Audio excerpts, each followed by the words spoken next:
চেনা ফর্মে দিলীপ ঘোষ। এর আগেও তার মন্তব্যকে ঘিরে বিতর্কের ঝড় উঠেছে বঙ্গ রাজনীতিতে। ২৪ লোকসভা নির্বাচনের আগেও স্বমহিমায় দিলীপ ঘোষ।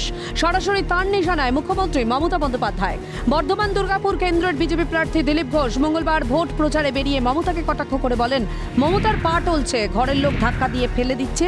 এবার বাংলার লোক কখন ফেলে দেবেন উনি বুঝতেও পারবেন না। দিদির পায়ে টলছে, এখন তার বাড়ির লোক তাকে ধাক্কা মেরে ফেলে দেয়। বাংলার লোক কখন ধাক্কা মারবে উনি বুঝতেই পারবেন না। দিলীপের এই মন্তব্যের পর বেজায় চটেছে ঘাসফুল শিবির। একে একে তার দিকেও ধেয়ে আসছে নানা কটাক্ষ। তৃণমূল কংগ্রেসের রাজ্য সহসভাপতি জয়প্রকাশ মজুমদার বলেন, মেদিনীপুর থেকে সরিয়ে দেওয়ার পর দিলীপ প্রতিবাদ করলে শুভেন্দু অধিকারী নাকি বলেছেন, এবার মাঠের মধ্যে রেখেছি, সামনের বার মাঠের বাইরে বসিয়ে রাখবো।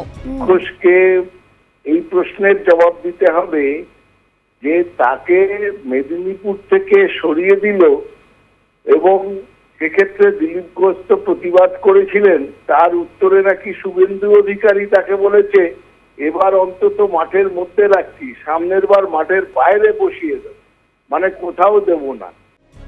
সুজন চক্রবর্তীর মতে, তৃণমূল ও বিজেপি মানুষের জন্য দল করে না, নিজেদের জন্য করে, তাই ওদের হিসেবের মধ্যে ধরে লাভ নেই।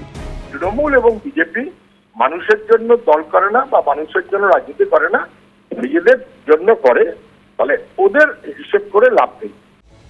এদিন মমতাকে নিশানা করতে গিয়ে নিজের প্রতিপক্ষ তৃণমূলের প্রার্থী কীর্তি আজাদকে নিয়েও সরব দিলীপ। আর দিলীপের মন্তব্যের পর বঙ্গ রাজনীতিতে তরজা তুঙ্গে। ক্যালকাটা নিউজ।